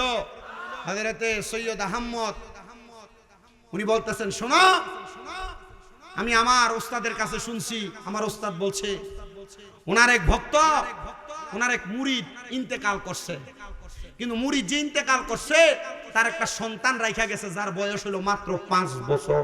কয় বছর? 5 বছর বয়স। মা বাবার ওয়াজ দিচ্ছেন তো, মা বাবার ওয়াজ কি করা লাগে একটু আমি জানি, একটু শোনেন।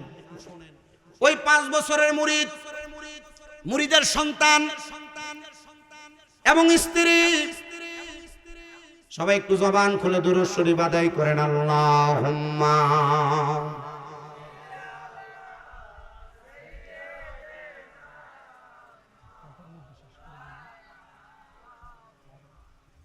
ওয়া আলা আলি সাইয়্যিদিনা। ওলিদের ওলি যিনি গাউসুল আজম জিলানী, ওলিদের যিনি গাউসুল আজম জিলানী, বাগদাদে জন্ম কুতুবে রাব্বানী, গাউস বাগদাদে জন্ম কুতুবে রাব্বানী, বংশ তোমার হাসান হুসাইনি, তুমি হইলা মা ফাতেমার নয়নের মনি, হায়রে বংশ তোমার হাসান হুসাইনি, তুমি হইলা মা ফাতেমার নয়নের মনি, হায়রে দয়ার নজর দাও গো আমায়, ও গো গাউসে সামদানি, দয়ার নজর দাও গো আমায়, ও গো গাউসে সামদানি, বাগদাদে জন্ম কুতুবে রাব্বানী। বলেন ওলিদের ওলি যিনি গাউসুল আজম জিলানী, ওলিদের ওলি যিনি জিলানী, বাগদাদে জন্ম কুতুবে রাব্বানী, গাউস তোমার কাঁধে নবীজির কদম, সব অলিদের কাঁধে তুমি গাউসের কদম, বলেন তোমার কাঁধে নবীজির কদম, সব অলিদের কাঁধে তুমি গাউসের কদম, মুর্দা কলম জিন্দা করো ও গো গাউসে সামদানি, মুর্দা কলম জিন্দা করো ও গো গাউসে সামদানি, বাগদাদে জন্ম কুতুবে রাব্বানী, বলেন বাগদাদে জন্ম কুতুবে রাব্বানী, হায়রে ওলিদের ওলি যিনি গাউসুল আজম জিলানী, ওলিদের ওলি যিনি গাউসুল আজম জিলানী, বাগদাদে জন্ম কুতুবে রাব্বানী, বলেন বাগদাদে জন্ম কুতুবে রাব্বানী। ধরে বলেন না আল্লাহু আকবার। হযরত সৈয়দ আহমদ বলেন, আমার পিছে হুজুর কেবলা বলেছেন ওনার একজন বয়োজ্যেষ্ঠ মুরিদ ইন্তেকাল করেছে, যার একটা সন্তান ছিল বয়স 5 বছর, স্ত্রী ছিল দুনিয়ায়, কিন্তু ওই স্ত্রীটা তার সন্তানকে মানুষ করার জন্য হাজার চেষ্টা করে। স্ত্রী ডাক দিয়া বলে, এ জগৎবাসী তোমরা শুনো গো, আমার সন্তানটারে আমি এলমে দ্বীন শেখানোর জন্য অনেক চেষ্টা করতে লাগলাম, কারণ আমার স্বামী যখন ইন্তেকাল করে আমার হাতের মধ্যে হাতটা রাইখা বলছে, স্ত্রী গো আমার বিবাহের পরে আমি তোমার কাছে কোনো কিছু চাই নাই, কিন্তু তোমার মোহরানার হক আমি আদায় করেছি। আমার স্ত্রী, আল্লাহর নবীর হাদিস বলে কোন সন্তানকে যদি তার মা বাবা মানুষের মতো মানুষ বানায়া মরতে পারে, ওই সন্তানের দুয়ার বরকতে আমার আল্লাহ তার মা বাবার জীবনের গুনাহ মাফ করে, কবরের আযাব মাফ করে। ওই স্ত্রী গো, আমার মরণের সময় আমি তোমার হাতে হাত রেখে একটা কথা বলে যাই, তুমি আমার এই ওসিয়তটা পূরণ করবা। স্ত্রী জিজ্ঞাসা করে, স্বামী গো আপনি আমারে কোন ওসিয়ত করতেছেন? বলে ওসিয়তটা হইল তুমি আমারে 5 বছরের নাবালক সন্তানটারে সাবালক হওয়ার আগে আল্লাহর কোরআন শিখাইবে এবং তার একজন নেককার সন্তান বানাইবা। ওই স্ত্রী বলে আমি আমার রূপ লাবণ্য নিয়ে রাস্তায় বের হতে পারি না, জাহেলরা আমার রাস্তায় ডিস্টার্ব করে, আমার উপর তারা ইমপ্রিজিং করে, আমারে তারা বাজে নজরে তাকায়। আমি 5 বছরের সন্তানটারে লইয়া আমি আমার ঘরের মধ্যে নামাজের মুসল্লায় গুনগুন গুনগুন করে কান্না করি। হযরত সৈয়দ আহমদ আলুসি রাহমাতুল্লাহ আলাইহি বলেন আমার হুজুর বলেন আমি আসরের নামাজ আদায় কইরা আমি হঠাৎ করে সুবহানাল্লাহর জিকির করতেছি। আমি যখন সুবহানাল্লাহর জিকির করি, জিকির করতে করতে আমার ধ্যান হয়ে গেছে, মানে মুরাকাবার হালত চলে আসছে। আমি ধ্যানের মধ্যে দেখলাম জিকির করতেছি, কিন্তু আমার জিকিরের মাঝখানে একটা মহিলার কান্নার আওয়াজ শোনা যায়। আমি চিন্তা করলাম কিরে এত জিকির করি, আমার জিকিরের মাঝখানে কোনো ব্যাঘাত ঘটে না, আজকে দিয়ে আমার জিকিরের মাঝখানে একটা মহিলার কান্নার আওয়াজ শোনা যায়। এই আমার শঙ্করা দহ এলাকার পর্দার অন্তরালের মা, তুমি গলার আওয়াজ দিয়া জিকির করা লাগবে না, তুমি যদি ঘরের কন্যারে বৈশা গোপনে গোপনে আমার মাওলারে তালাশ করো, 5 ওয়াক্ত নামাজ পড়া, তাহাজ্জুদের নামাজ পড়া, আওয়াবিনের নামাজ, ইশরাকের নামাজ, চাশতের নামাজ পড়া, সালাতুল খায়রের নামাজ, সালাতুল হাজতের নামাজ, সালাতুল তাসবিহ নামাজ পড়া, আমার আল্লাহরে যদি মনে মনে স্মরণ করো গো, আমার আল্লাহ তাআলার নাম ওখানে তোমার ডাকটা যায় বাড়ি খাবে। কথা কোন না ঠিক কিনা? আল্লাহকে ডাকার জন্য মাইক ব্যবহার করা লাগবে না রে। কোন মুমিন বান্দা মুত্তাকি বান্দা যদি অন্তর দিয়া শুধু রুহুটা দিয়া অন্তরে শুধু আসতে বলে, এই আওয়াজ আমার আল্লাহর নাম ওখানে যায় কিনা, আমার আল্লাহ শোনে কিনা? আল্লাহকে ডাকতে বলে মাইক লাগে না, আল্লাহকে ডাকতে হলে স্পিকার লাগে না, বড় কোনো সাউন্ড সিস্টেম লাগে না। কলবের জিকির করলে নফিয়াস পাতে আমার আল্লাহরে ডাক দিলে আমার আল্লাহ শুনতে পায়। হযরত সৈয়দ আহমদ আলুসি বলে আমার হুজুর বলে হে আমার ছাত্ররা শোনা, আমি প্রতিদিন জিকির করি, কিন্তু কোনোদিন আমার জিকিরের মধ্যে কোনো ডিস্টার্ব হয় না। ওই দিন আমি সুবহানাল্লাহ জিকির করতেছি, কিন্তু আমার জিকিরের মাঝখান দিয়ে আমার মুরাকাবার হালত তৈরি হয়ে গেছে। ওই মুরাকাবার হালতের মধ্যে আমি একটা মহিলা কণ্ঠে কান্না আর আমার শুনতেছি। আমি আবার 2 রাকাত নামাজ পড়া আল্লাহর কাছে আমি ধ্যান করতে লাগলাম আর বললাম ও আল্লাহ গো, আমি তো শুনতে পারতেছি আমার জিকিরের মাঝখানে একটা মহিলার কান্নার আওয়াজ শোনা যায়। আল্লাহ কেন এমন কান্নার আওয়াজ শোনা যায়? আপনি একটা বার আমার একটু ওই খবরটা দিয়া দেন। আল্লাহর ওলিরা কিন্তু ইলহামের মাধ্যমে এমন খবর জানতে পারে। আপনার মুরিদরা হয়তো বা নাসিরনগর, ব্রাহ্মণবাড়িয়া, হবিগঞ্জ, মাধবপুর এলাকায় থাকেন, আপনার পীর যদিও মক্কা মদিনায় থাকে, খোদার কসম পীর মাসে একটা মুরাকাবা মুশাহাদার হালতে মুরিদ কোন হালতে কি করে পীর হুজুর কেবলা যদি হক্কানি হয় সে খবরও জানে। হুজুর ডাক দিয়া কয় আমি মুরাকাবা করতে লাগলাম, 2 রাকাত নামাজ পড়া কোন মহিলার কান্নার আওয়াজ আমার জিকিরে ডিস্টার্ব দিয়ে আমি শুনতে লাগলাম, আমার জিকিরে ব্যাঘাত ঘটে আমি তালাশ করতে লাগলাম। হঠাৎ করে দেখলাম আমার মসজিদ থেকে একটু সামনের দিকে হেঁটে গেলে রাস্তার কিনারের মধ্যে একটা ঘর, যে ঘরের মধ্যে একটা মহিলা নামাজ আদায় করে নামাজের সেজদার মধ্যে পড়ে পড়ে কান্না করে। আমি তাড়াতাড়ি আমার মুরাকাবা ভাঙ্গা আমি চলে গেলাম ওই ঘরের দরজার সামনে। ঘরের দরজার সামনে যে আমি আবার ডাক দিতে লাগলাম, আসসালামু আলাইকুম ওয়া রাহমাতুল্লাহ। আমার সালামের কোনো জবাব দেয় না। আমি আবার সালাম দিতে লাগলাম, আসসালামু আলাইকুম ওয়া রাহমাতুল্লাহ। আমার সালামের কোনো জবাব দেয় না। আমি আবার সালাম দিতে লাগলাম, আসসালামু আলাইকুম ওয়া রাহমাতুল্লাহ। আমার সালামের 3 বার কোনো জবাব দেয় না। আমি ফিরে চলে আসব, এমন টাইমে পেছন থেকে ওয়ালাইকুম আসসালাম বই না একটা মহিলা তার সালামের জবাব দিছে। আমি অবাক হইলাম, একটা মহিলার আওয়াজ শোনা যায়। আমি আর পেছনের দিকে তাকাই না, আমি শুধু 20 কদম পিছনের দিকে হেঁটে হেঁটে আসলাম। আমি জিজ্ঞাসা করলাম, মাগো মা, ও শঙ্করা দেখো এলাকার মায়েরা একটু মনোযোগ দিয়া শুনবা। আল্লাহর ওই বুজুর্গ বলে আমি ওই মহিলার ডাক দিলাম, ও গো আমার আম্মা জান, 3 বার সালাম দিলাম, জবাব কেন দিলেন না? মহিলা আমারে কই, হুজুর আপনি আমার সালাম দিছেন, আমি তো মুরাকাবার হালতে আমার মাওলার সঙ্গে তালাশ করে করে আমি কান্নাকাটি করতেছিলাম হুজুর, এই জন্য আমি আপনার সালামের জবাব দিতে পারি নাই। হুজুর বলে, মা আপনি যে একজন কামেল মহিলা আমি কিন্তু বুঝতে পারছি, আপনি কান্না করছেন আপনার ঘরে, আপনার কান্নার আওয়াজ আমার জিকিরের মধ্যে ব্যাঘাত ঘটাইতেছে। চিন্তা করছেন নি মসজিদ কোন জায়গায়, মহিলার ঘর কোন জায়গায়, হুজুর জিকির করে কোন জায়গায়, ব্যাঘাত ঘটায় কোন জায়গা তাইকা।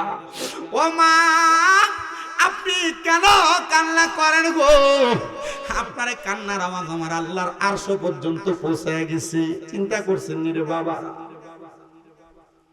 আপনি কেমন মানুষ, দোয়া করেন কবুল হয় না, কিন্তু একটা মহিলা মানুষ মুরাকাবা কইরা কান্না করে, তার কান্নার আওয়াজ আল্লাহর লামকানের মধ্যে দিয়ে পৌঁছে গেছে।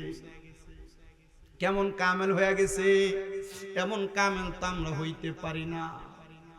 ওরে কলব জিন্দা হয়ে যাবে, মাবুদেরই দিদার পাবে, কলব জিন্দা হয়ে যাবে, মাবুদেরই দিদার পাবে। আরে নিজের রূপ দেখিয়া নিজে হবি দিওয়ানা, নিজের রূপ দেখিয়া নিজে হবি দিওয়ানা। ঘুমাইও না মায়ার ঘুমে আখের জামানা। এক পাগলা কই, হুজুর এলাকায় মাছ ভান্ডারের কয়েকটা মুড়ি আছে, একটু গায়ের। ওরে মাছ ভান্ডারে উঠেছে তাওহীদের নিশানা, আরে মাছ ভান্ডারে উঠেছে তাওহীদের নিশানা। আরে ঘুমাইও না মায়ার ঘুমে আখের জামানা, আখেরি জামানা। ওরে খেদমতে হো ইলে দাকিল, এলমে লাদুন হবে হাসিল। খেদমতে হো ইলে দাকিল, এলমে লাদুন হবে হাসিল। দুষ্ট দুশ্মন সমান হবে কিসের ভাবনা। ঘুমাইও না মায়ার ঘুমে আখের জামানা, আখেরি জামানা। জবান খুলে ছেড়ে দিয়ে জোরে বলেন আল্লাহু আকবার। ওই মহিলা কই, হুজুর আমি কেন কান্না করি জানেন? বলে কেন? বলে আমার স্বামী আমার কাছে একটা সন্তান দিয়া গেছে যার বয়স 5। হুজুর আমি আমার সন্তানটারে আলেমী দ্বীন বানানোর জন্য আমার স্বামী আমার ওসিয়ত করছে। আমি তো আমার সন্তানটারে আলেমী দ্বীন বানানোর মতো আমার কোনো যোগ্যতা নাই, টাকা নাই, করি নাই, পয়সা নাই, আমি কেমনে বানাবো? হুজুর কয়, মা আমি বুঝতে পারছি কেন আপনার জিকির আমার জিকিরের মধ্যে ব্যাঘাত ঘটে, আপনার কান্না। দেন আপনার সন্তানটারে আপনি আমার কাছে দিয়া দেন। মারহাবা। হুজুর বলছে আপনার সন্তান দিয়া দেন। হুজুরের কথা মোতাবেক সন্তান দিয়া দিছে, 5 বছরের লালন পালন করবে। হুজুর বলে এরপর দিন থেকে আমি যতবার মুরাকাবা করছি আমার মুরাকাবায় কোনো ব্যাঘাত ঘটে নাই। কিন্তু কারণ কি? কারণ মহিলার টেনশন যেটা ছিল, এই টেনশন এখন আমার কাছে। মারহাবা কন্যা। একটা সন্তান মা বাবার টেনশন, একটা সন্তান মা বাবার আবেগ, একটা সন্তান মা বাবার ভালোবাসার জায়গা। সন্তান অসুস্থ হয়ে গেলে মা বাবার কলিজা ছিঁড়া জায়গা। সন্তান একটু বিমারে পড়লে, সন্তান একটু টেনশন করলে মা বাবার কলিজা লাগা। আরে আমার পুত্রানি কি জানি করে, আমার পুত্রের কি জানি অবস্থা। আমি তো আমার বুঝাই বাড়ি আসামে বেটি ফোন দিয়ে, হুজুর আমার পুত্রের আমি গাড়ি কিনে দিতাম, আপনি একটু দোয়া করতেন। আমি কিছু দোয়া তো করবো, কিন্তু নামাজও পড়তে কইও। আরে বাবা এই সন্তান আমরা যারা আছি আমরাই কিন্তু মা বাপটিকে ধমকাই, মা বাপরে বাদ দিই না, বোফাই আলাদা করে দিই, চিন্তা করে দিই, আর হিসাব মিলিয়ে দেখো। দেখবা আল্লাহ তোমার এই বিচার দুনিয়া তো করবো, আখেরা তো করবো। আল্লাহ আমরা বোঝার তৌফিক দান করেন করেন আমিন। বাবারা শুনেন, হযরতে সৈয়দ আহমদ আলুসির উস্তাদ বলে, আমিও ছাত্রটারে আমার বাড়িতে আনলাম। আমি তার মাত্র 6 বছর বয়স 6 বছর বয়সে কোরআনুল কারীম মুখস্থ করাইয়া কোরআনে হাফেজ বানায় ফেলছি। মারহাবা কইলেন না? আমি তারে কোরআনে হাফেজ বানায় ফেলছি। হুজুর ডাক দিয়ে কই, আমি যখন তারে কোরআনে হাফেজ বানাইছি 6 থেকে 7 বছর বয়স, আমি তারে কোরআনের অর্থ ভাঙ্গা ভাঙ্গা পড়ায় শিখাইছি। ওই সন্তানটার বয়স যখন 7 থেকে 8 বছর হয়ে যায়, সন্তানটারে আমি ফিকাহ শাস্ত্রের জ্ঞান তার সিনাতে দিয়েছি। 8 থেকে 9 বছর, 9 থেকে 10 বছর পর্যন্ত আমি তার তরিকতের প্রত্যেকটা ধারাবাহিকতা শিক্ষা গ্রহণ করে পরিপূর্ণ বানিয়ে দিছি। বয়স কত? কিন্তু তরিকত, শরীয়ত সব বিষয়ে পারদর্শী হয়ে গেছে। হক্কানি পীর চাইলে বানাইতে পারে কিনা? হক্কানি পীরের সোহবতে ততদিন থাকা লাগবে। কিন্তু বর্তমান সমাজের মধ্যে আমরা বহুত ভাবে কয়, মা বাপ বেঁচে থাকতে আবার পীর ধরবা কিল্লাগা, মা বাপ হইতো বড় পীর। বলে না হুজুর এগুলা অ্যাভেলেবেল বলতেছে, মা বাপ বেঁচে থাকতে পীর ধরবা কেন, মা বাপ হইতো বড় পীর। আরে বেটা বুঝো মা বাবা আমার দুনিয়া শিখাইবো, হক্কানে পীর যারা তারা আমাদেরকে আখেরাত শিখাবে, ঠিক কিনা? এটা আমাদেরকে মানতে হবে, জানতে হবে, বুঝতে হবে। শুধু শুধু ফতুয়াবাজি করলেই চলবে না, কারণ আল্লাহ তাআলাকে পাওয়ার জন্য, রসুলের ইতাআত করার জন্য উলিল আমরি মিনকুম কোরআনের আয়াত বলে উলিল আমর যারা তাদের অনুসরণ করো। উলিল আমর তো তারা যারা হক্কানি ব্যক্তি, বুজুর্গানে দিন, কথা বলেন ঠিক কিনা? হযরত সৈয়দ আহমদ আলুসির উস্তাদ বলেন, আমি ছেলেটারে 10 বছরে পরিপূর্ণ বানাইছি। ছেলেটা এই 5 বছর বয়স থেকে 10 বছর পর্যন্ত কোনোদিন তার আম্মা জানের সাথে সাক্ষাৎ করতে যায় নাই। তার আম্মা জান তার কাছে আসছে সাক্ষাৎ করার জন্য। 10 বছর পরিপূর্ণ হওয়ার পরে এই সন্তান বলে, আমি আমার বাড়িতে প্রবেশ করলাম, আমার বাড়ির মধ্যে যে আমি আমার মাকে ডাক দিলাম, আমার আম্মা জান আমার সামনে যখন আগমন করেছে, আমি বললাম, ওগো আমার আম্মা জান, আমি কোরআনুল কারীম মুখস্থ করেছি, তাফসীরের ইলম অর্জন করেছি, ফিকহের ইলম অর্জন করেছি, মা গো আমি শরীয়ত এবং তরিকতের ধারাবাহিকতা বুঝেছি। তুমি বলো না, এখন কি তোমার মনে আমার প্রতি কোনো চাহিদা আছে কিনা? মা ডাক দিয়া কয়, ও আমার সন্তান, তোমার যেহেতু হযরত সৈয়দ আহমদ আলুসির উস্তাদ শরীয়ত এবং তরিকতের ইলম শিক্ষা দিয়া দিছে, কোরআন হাদিসের ইলম শিখিয়ে দিছে, আব্বারে যাও না, এবার তুমি তোমার আব্বার কবরটার সামনে যাও, আব্বার কবরটার সামনে যাও, তুমি তোমার হাতটা বাড়ায়া দিয়া রব্বির হামহুমা কামা রব্বায়ানি সগীরা বলে একটু দোয়া করো। মা গো, কেন গো? বলে, তোমার আব্বা জান ইন্তেকাল করার সময় আমারে বলছে, কোন মা বাবা যদি তার সন্তানকে আলেমে দিন বানায়, অথবা কোন মা বাবার ইন্তেকালের পরে ওই মা বাবার কোন সন্তান যদি মা বাবার কবরের সামনে যাইয়া পশ্চিমটারে পিছে দিয়া মা বাবার মুখ বরাবর দাঁড়াইয়া রব্বির হামহুমা কামা রব্বায়ানি সগীরা বলে দোয়া করে, ওই সন্তানের চোখের মনি কোঠায় যদি একটা মাছির মাথা পরিমাণ পানি ছেড়ে দিয়ে কান্দে, ওই পানি মাটিতে পড়ার আগে আমার আল্লাহ তার মা বাবার জীবনের গুনাহ মাফ করে দেয়। জোরে বলেন আল্লাহু আকবার। ওই মা ডাক দিয়া বলে, সন্তান, হে সন্তান, যাও তুমি তোমার আব্বা জানের কবরের সামনে চলে যাও। সন্তান বলে, আমি আমার আম্মার আদেশটাকে ফেলতে পারলাম না, আমি ডাইরেক্ট আমার মায়ের কথা মোতাবেক আমার আব্বার কবরের সামনে, আমি কবরস্থানের সামনে যে কান্না করতে লাগলাম আর দোয়া করতে লাগলাম, রব্বির হামহুমা কামা রব্বায়ানি সগীরা। আমি বাড়িতে চলে আসলাম, আমার আম্মা জানকে বললাম, মা গো, আমি আমার আব্বার জন্য দোয়া করেছি। ওই মা ডাক দিয়ে কই, বাবা তাহলে চলো না, তোমার আব্বা কেমন আছে একটু আমরা দেখি। আচ্ছা কোন তো, বাবা মারা গেছে আরো 5 বছর আগে। মা বলতেছে, আব্বা কবরে কেমন আছে আমরা একটু দেখি, চলো। দেখবো কেমন রে বাবারা? দেখার জন্য তো এমন একটা সম্পদ, এমন একটা পাওয়ার অর্জন করা লাগবে, কথা কন্যা ঠিক কিনা? ওরে কি পাওয়া অর্জন করছে জানো? কি পাওয়ার অর্জন করছে জানো? মা কয়, বাবা চলো আমরা 2 রাকাত নামাজ আদায় করি। ওই নামাজের অন্য কোনো নামাজ না, ওই নামাজটার নাম হলো সলাতুল হাজতের নামাজ। 2-4 রাকাত নামাজ আদায় করা লাগে। ওই হাজতের নামাজের সিজদার মধ্যে যায় সুবহানা রাব্বিয়াল আলা বলার পরে আপনার যে হাজত আছে, যে প্রয়োজন আছে, ওই প্রয়োজনের কথা সিজদার ভিতরে বাংলা ভাষায় আল্লাহর কাছে বলা লাগে। বিদেশ যাইতে পারো না, সলাতুল হাজতের নামাজ পড়ে আল্লাহর কাছে বইলে আল্লাহ আশা পূরণ করব। বহুত মহিলা আছে গর্ভে সন্তান হয় না, আমি বলবো, মা গো সলাতুল হাজতের নামাজ পড়ো। বহুত বেড়া আছে ব্যবসা করে বরকত হয় না, সলাতুল হাজতের নামাজ পড়ো। অনেক ছেলেরা আছে বিবাহ করবে, বউডা লইয়া ভালোভাবে সংসার করতে পারবে কিনা জানে না, আমি বলবো সলাতুল হাজতের নামাজ পড়ো। দেখবা তোমার মনের আশাগুলা পূরণ হয়ে যাবে, দেখবা তোমার হাজত পূরণ হয়ে যাবে। ওই ছেলেটার মা সলাতুল হাজতের নামাজ পড়া আল্লাহর দরবারে কান্দে, আল্লাহ 5 বছর হয়ে যায় আমার কলিজার টুকরা স্বামী ইন্তেকাল করেছে। তোমার নবী না বলেছে, কোন স্বামী মারা যাওয়ার পর কোন স্ত্রী যদি ওই স্বামীরে মাফ করে দেয়, তুমি আল্লাহ তারে মাফ করে দাও। স্ত্রী স্বামীকে ভালো বললে তুমিও স্বামীটারে ভালো বলে কবুল করো। অনুরূপ ভাবে কোন স্ত্রী যদি মারা যায়, স্বামী যদি বউটারে ভালো কয়, আল্লাহ তুমি তারে ভালো কও।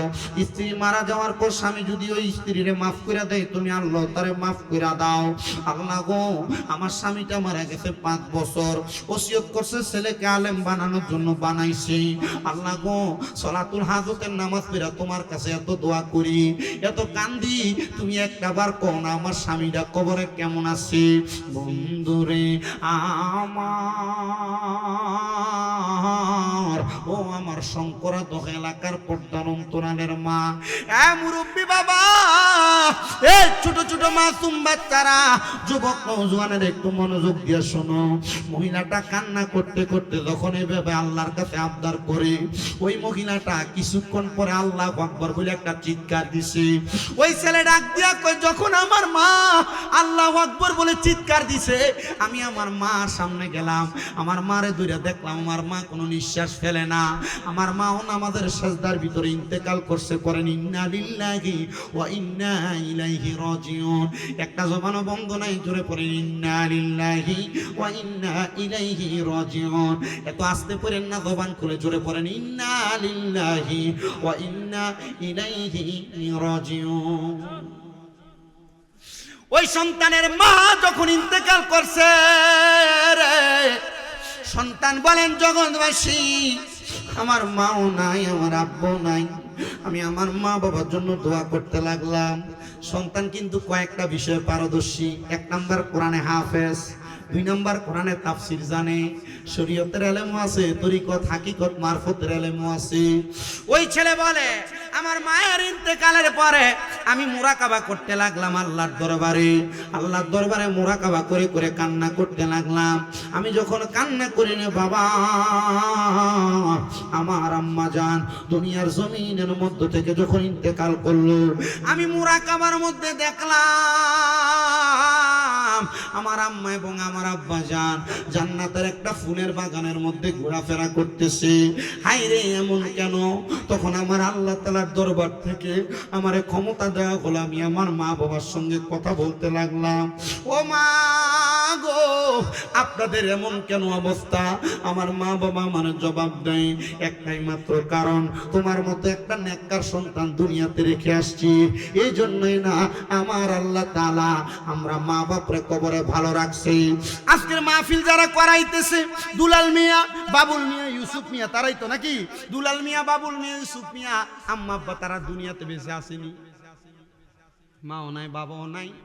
আল্লাহর নবীজির ওই আশেকটা যদি দুনিয়াতে ভালো আর হক্কানি হওয়ার কারণে তার মা বাবার আল্লাহ মাফ করে জান্নাতের ফুলের বাগানে ঘুরাইতে পারে, আপনারা বলেন দুলাল মিয়া, বাবুল মিয়া, ইউসুফ মিয়ারও যদি মা বাপ দুনিয়াতে না থাকে, এরাও যদি এমন একটা নেক জান্নাতের মাহফিল সাজায়, আল্লাহ চাইলে এদের মা বাপকে কবরে মাফ রাখতে পারে কি পারে না? বলে হুজুর আমরা করতে পারি না, এত সম্পদ নাই। আপনারা যারা মাহফিলে আসছেন, আপনারা বলেন সন্তানেরা, আপনারা মাহফিলে আসার উসিলে আপনাদের মা বাপরে আল্লাহ মাফ করতে পারে। ওই সন্তান বলে, আল্লাহ একটা নেক সন্তানের কারণে যদি তুমি তার মা বাপরে মাফ করে দিতে পারো, আল্লাহ গো, আমি এখন পৃথিবীতে সব সন্তানদের কাছে ঘুরে ঘুরে বলবো, তোমাদের যাদের মা নাই, বাবা নাই, তোমরা আল্লাহর দরবারে বেশি বেশি নেক কাজ করো, আমার আল্লাহ তোমাদের মা বাপরে মাফ করে দিবে।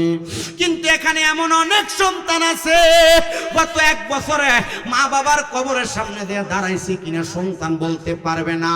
এমন অনেক সন্তান আছে, গোরস্থানের কাছে গেলে আম্মা আব্বার কবর কোনটা চিনবে না।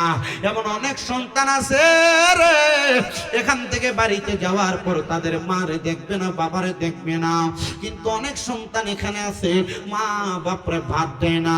আমি বলবো রে, ও শঙ্করা দহের সন্তান, তোমার মা নাই, তোমার আব্বা নাই, তুমি বেঁচে গেছো, কিন্তু যাদের মা বাবা আছে, মা বাপরে ভাত দাও না, মা বাপরে কষ্ট দাও, মা বাপরে ঘরে থাকতে দাও না। দাও তোমার পাও আমার সামনে দাও, আমি আমার জিহ্বাটা লাগাইয়া তোমার পাওটা পরিষ্কার করে দিব। শুধু আদা করবা শামিম দাদা হুজুর, আমি আমার কোনোদিন মা বাপরে কষ্ট দিতাম না, আম্মা আব্বারে গালি দিতাম না, আম্মা আব্বারে বাদ দেওয়া ছাড়া থাকবো না, আম্মা আব্বারে ঘর থেকে বের করবো না। কারণ কি জানো, এই সন্তান মা বাবার মনে কষ্ট দিয়া, মা বাপরে ঘর থেকে বের করে দিয়া, মা বাপরে খানা না দিয়া, তুমি শুধু আমি শামিম দাদা না, সৈয়দ মফিউল আব্দাল হুজুর কেবলা না, আরো বড় বড় পীর মাসে ওয়াজ মাহফিল করায়া তোমার কোন কোনো লাভ হবে না। কারণ তোমার মা বাপ যদি আল্লাহর দরবারে বেরাজ হয়ে যায়, আমার আল্লাহ তোমার প্রতি বেজার হয়ে যাবে। তোমার আম্মা আব্বা যদি তোমার প্রতি নাখুশ হয়ে যায়, আমার আল্লাহ তোমার প্রতি নাখুশ হয়ে যাবে। আমি জানি না তোমরা তোমাদের মা বাবার কাছে মাপ চাও কিনা, আজকের মাহফিল কবুল হবে কিনা এটার গ্যারান্টি বলেন মাঝে আমার। ওরে ছেলে যদি যাই গো মারা বিদেশের বাড়িতে, পশু পাখি না জানিতে আগে জানে মায়ে বাইরে, আগে জানে মায়ে। সন্তানের লাগিয়া মায়ের জোরে চোখের পানি, মাঝে আমার নয়নের মনি।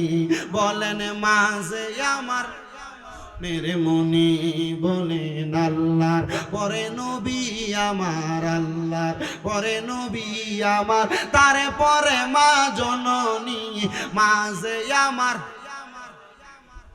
তাহলে আপনারা বলেন, আমি যতগুলা বিষয়ে কথা বললাম, প্রত্যেকটা বিষয় আমাদের জীবনে বাস্তবায়ন করার দরকার আছে কিনা? এই ওয়াজ যে করলো দুলাল মিয়া, মোহাম্মদ বাবুল মিয়া, মোহাম্মদ ইউসুফ মিয়া, এই ওয়াজ মাহফিল করানোর পরেও যদি এলাকায় কোনো সন্তান মা বাপরে কষ্ট দেয়, ওয়াজ করায় কি লাভ হইল ভাই? ওয়াজ করায় কি কোনো লাভ হইল? তাহলে আমি আপনাদের কাছে আমার এই ওয়াজের ধারাবাহিকতায় এতটুক চাই গেলাম, আম্মা আব্বার পায়ে ধরে মাপ চাইবেন, অসুবিধা হবে? আম্মা আব্বার পায়ে সুমা দিবেন, গুণ হইব? শিরিক হইব? বেদাত হইব? শিরিক বেদাতের সব গুণ আমারে দেলাইও, যদি আম্মা আব্বার পায়ে সুমা দিলে গুণা হয় কেউ, ঠিক কিনা? আমি শেষ বেলা হুজুরে দেওয়ার আগে একটা আব্বারে স্মরণ করে মার হক তো আদায় করছি, বাপরে স্মরণ কইরা একটা নাত রাসূল পইরা ফেল। হ্যাঁ, কি বলেন? ও আচ্ছা, একটা গজলের কথা কইছো। আবার আরেকটা দোয়া আছে, সাবেক চেয়ারম্যান দেওয়ান আতিকুর রহমান আকি, ওনার মেয়ে অসুস্থ, মেয়ের জন্য দোয়া চাইছে, আল্লাহ যেন ওনার মেয়েকে মাফ করে দেয়। মাহমুদ হাসান 7 নং ওয়ার্ড মেম্বার পদপ্রার্থী, সবার কাছে দোয়া চাইছে। আরে এটা দোয়া যদি তোরা 500 টাকা করে হাদিয়াও দিত মেম্বার চেয়ারম্যান দি, তাহলে আমি কতলা টাকা হাদিয়া পাইলাম হইলে। এরা হাদিয়া ছাড়া দোয়া খুঁজে, পিসাবরের কাছে হুজুরের কাছে দোয়াটা খুঁজলে মাঝে মাঝে হাদিয়া দিয়ে ওই দোয়া খুঁজছো, এমনি দোয়া খুঁজছো না, হুদা মুয়ে সিরা ভিজে না, বাইকে গেছে গা, যাইতো না। আল্লাহ আমরা কবুল করুক, জোরে বলেন আমিন। তো বাবার যেহেতু একটা হক আছে, একটু বাবার হকের জন্য হুজুর ওই লেখকে আবার আরেক গজলের লেগে দিয়ে রাখছে। তাহলে আলহামদুলিল্লাহ পড়েন, আমি মাইক ছাড়ার আগে এই 2টা গজল শেষ করে দিয়ে চলে যাই, অল্প অল্প করে একটু গাই। ভালোবাসি তোমায় বাবা, বুকটা যে যায় ছিঁড়ে, তোমার কথা হৃদয় মাঝে পড়ছে বারে বারে। ভালোবাসি তোমায় বাবা, বুকটা যে যায় ছিঁড়ে, তোমার কথা হৃদয় মাঝে পড়ছে বারে বারে।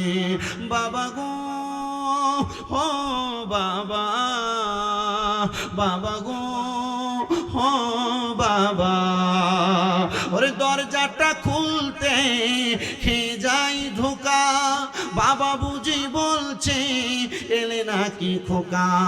বুকের ভিতরটা লড়ে চড়ে উঠে, সবাই আছে শুধু বাবা নেই, শুধু বাবা নেই, শুধু বাবা নেই, শুধু বাবা নেই, শুধু বাবা নেই, শুধু বাবা নেই। এক নাম তোমার ফাতেমা, আর কে নাম বোতল বলো? এক নাম তোমার ফাতেমা, আর কে নাম বোতল? তুমি আওলাদে রাসূল মাগো, আওলাদে রাসূল, তুমি আওলাদে রাসূল মাগো, আওলাদে রাসূল, তুমি আহলে বায়াত মাগো, আহলে বায়াত। তোমার জন্য নাযিল হলো কোরআনের আয়াত, তুমি আহলে বায়াত মাগো, আহলে বায়াত। তোমার জন্য, তোমাদের জন্য কোরআনের আয়াত। আরে তুমি তোমরা সবাই মিলে নবী বাগের ফুল, বলেন তুমি তোমরা সবাই মিলে নবী বাগের ফুল, তুমি আওলাদে রাসূল মাগো, আওলাদে রাসূল, তুমি সরদারে জান্নাত মাগো, সরদারে জান্নাত। অসংখ্য সম্মান দিয়েছেন আল্লাহ পরওয়ার, তুমি সরদারে জান্নাত। জান্নাত, মাগো খাতুনে জান্নাত, তোমার জন্য নাযিল হলো কোরআনের আয়াত। আরে তোমরা সবাই মিলে নবী বাগের ফুল, আওলাদে রাসূল, মাগো আওলাদে রাসূল। আল্লাহ যেন আমাদেরকে আহলে বাইতে রাসূল, আওলাদে রাসূল, আউলিয়া কেরামদের অনুকরণের মাধ্যমে দুনিয়া এবং আখেরাতে তারাক্কি দান করে পড়েন আমিন। আপনাদের কাছে আমি 3টা দোয়া চাই। 1 নাম্বার, আপনারা আমার আম্মা যেন সুস্থ দোয়া করবেন। 2 নাম্বার, আপনাদের দোয়ায় কুমিল্লাতে আমার কয়েকটা মাদ্রাসা আছে, আমার মাদ্রাসার ছাত্র শিক্ষক অভিভাবকদের জন্য দোয়া করবেন, তারাও সবসময় আপনাদের জন্য দোয়া করে। 3 নাম্বার, যত ওলামায়ে কেরাম কোরআন সুন্নাহর কথা বলে তাদের জন্য আপনারা একটু বেশি করে দোয়া করবেন তো ইনশাআল্লাহ। আপনাদের কাছে সেই দোয়া রাখি, দোয়া কামনা করি। আমি একটা মাহফিল মনে হয় আগামী নভেম্বর বা ডিসেম্বরে জ্যাঠাগ্রাম, কোথায় এদিকে জ্যাঠাগ্রাম একটা মাহফিল রাখছি। ইনশাআল্লাহ আসতে কখনো আপনাদের সাথে দেখা হবে, কথা হবে, বয়ান হবে। আল্লাহ